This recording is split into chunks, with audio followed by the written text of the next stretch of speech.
We already did motorcycles, bro. That video scared the fuck out of me. Fucking coincidence, bro. His coincidence has been crazy. The motorcycle video scared the fuck out of me.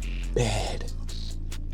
Real bad. And I was thinking, I was like, I've been going, there's been times where I went 120 miles in a car. Knowing how these newer cars are like easily like even a fender bender will like crumble up your fucking car. I just had to do this video. Anyway, show love to the original creator. Leave a like on my shit. Subscribe and stick around, bro. Come on. Took too much. I'm geeking. 28-year-old man in Ohio. The sky was clear. Right. The donut incident. Donut incident. It was just another midday drive for this 28-year-old man in Ohio. I swear they just do that shit to see whose bike's the loudest outside, bro. Like, it should be ugly anyways, bro. The sky was clear, the roads were stretched out like any other time, and for him, his morning had officially started. The only thing left for him to do was to get some breakfast. So he'd stop by a store to grab some donuts and coffee before taking off for work. I was talking about a different donut. I thought he was gonna do like a donut in his car and some shit was gonna happen. And just like that, his morning was entirely complete. The man was sipping a coffee in one hand and biting a donut in the other. Oh. For him, things really couldn't get any better than this, but somewhere between the first sip and the next bite, everything went sideways. Literally. You know what would make this day better? Some music. Hey Siri, play some Diddy. Now playing Demi Lovato. What? No. I said play Diddy, like, you know, Puff Daddy? Now playing Yeet. I'll just do it myself. While eating his donut, it'd slip out of his hands and knock over his coffee. In a panic to stop the spilling, he quickly reached for the beverage to steady it, and just like that, in a split second, his car veered left to the opposite lane of traffic. I forgot to mention that this was all occurring in the middle of the highway on an extremely busy Wednesday morning, and unfortunately, at 50 to 60 miles per hour, that's all it takes. His vehicle cut across the lane and slammed head-on into two westbound cars, completely flattening one in the process. The impact was violent enough to leave three vehicles completely mangled and scatter their debris across the field of the road like an explosion. Witnesses said it was chaos. One driver was trapped inside their vehicle with crushed metal pinning them in place, while first God. And just like every story, I guarantee you the driver survived, bro. God damn. Metal pinned in place like a fucking crucifixion, bro. Nasty. That's nasty. Responders worked frantically to cut them free. As for the flattened car, it sat in the ditch with its airbags blown out, windshield shattered, and frame completely crushed. When paramedics arrived at the scene, they worked desperately to extract the victims from the wreckage. They would even try to bring out the body in the flattened vehicle, and to their sheer horror, the victim was still alive. The crews would immediately transfer both individuals to the University Hospital's Georgia Medical Center, while a third refused further treatment. To everyone's total shock, all the victims in this accident survived with no life-threatening injuries. Really? The man responsible was quickly identified and questioned. Bro, how do you live? Well, I mean, nobody died and no life-threatening injuries, but still, bro, like, there's no way I can live normal after doing something like that. Rambunctious craving for donuts and coffee on the highway had turned a quiet Ohio road into a disaster scene. Police instantly cited him on the spot. Sometimes it's not speed or weather or a drunk driver that causes the crash. Sometimes it can simply just be a donut, so don't drive while distracted. 35. Honestly, this one was a little too depressing, so I decided to take it out. Instead, for this incident, you can just look at this cute rabbit for a bit. 35. Hell Train. It was the evening rush on February 3rd, 2015 in Valhalla, New York. Valhalla. Commuters boarded the Metro North train that was headed for the suburbs after a long day in Manhattan. At the same time, a 49-year-old mother from Edgemont was behind the wheel of her Mercedes SUV. She had just left work and was cutting through unfamiliar backroads due to an earlier accident on the highway. She approached the Commerce Street crossing, a dangerous grade-level track where warning lights flashed and gates descended.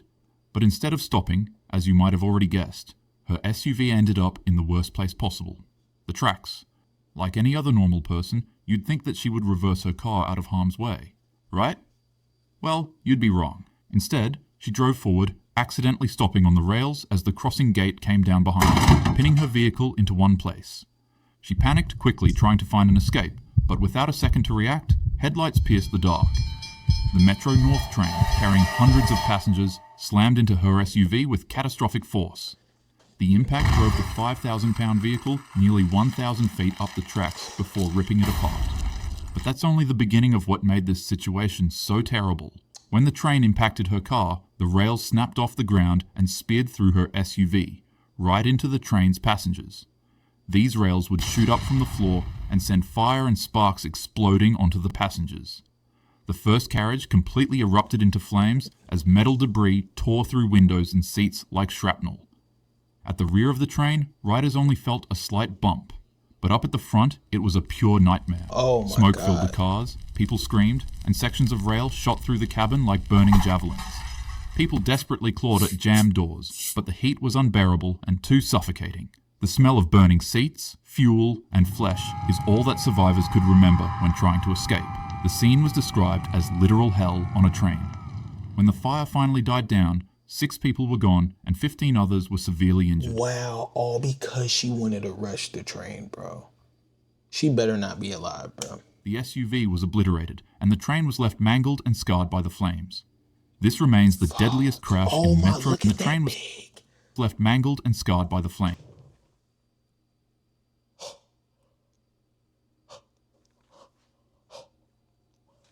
Oh my God. Yo, bro. Yo, bro. That is... I don't know if y'all live in any area with a train track. But, God, if you ever walked on a train track or felt a train rail, you would realize how fucking crazy that pic is. How?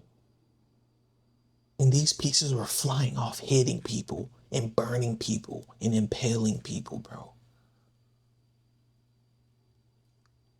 Still, to a railroad track to like keep up a train is about like that big.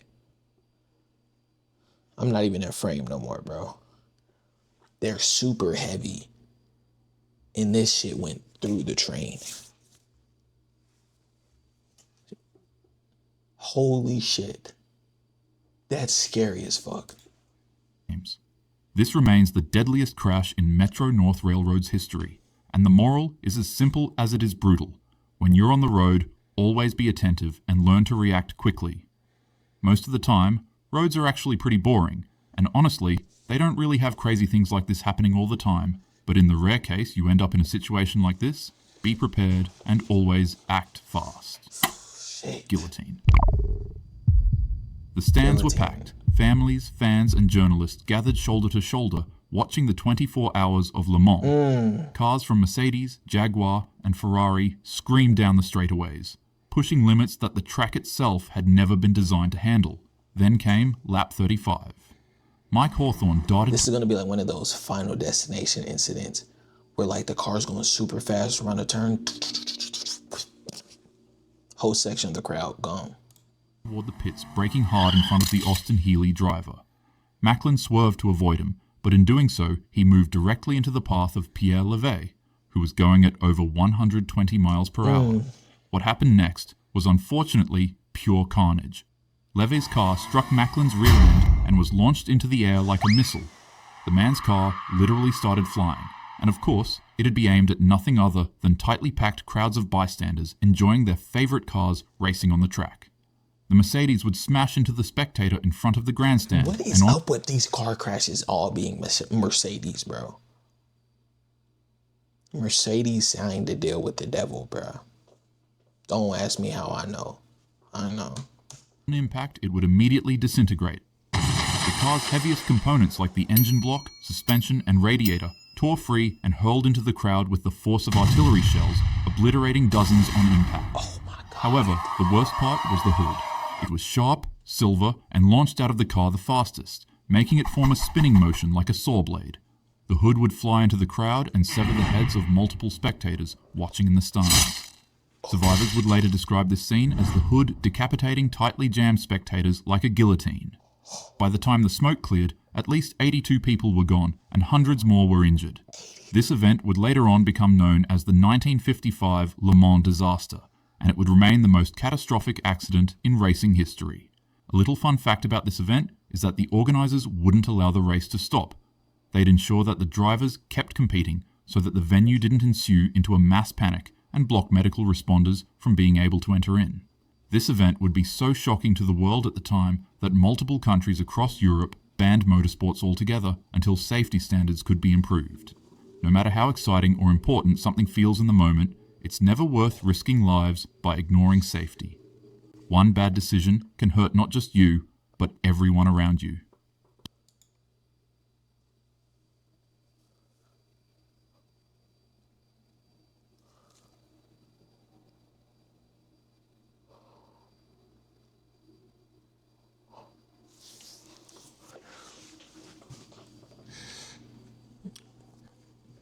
Imagine you're taking your kids out to a race in 1950.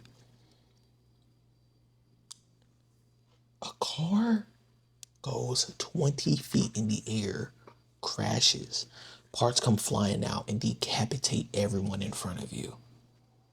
And decapitate your kid. And the promoters are, no, keep going, keep going. I'm finding the promoters and I'm killing you, bro.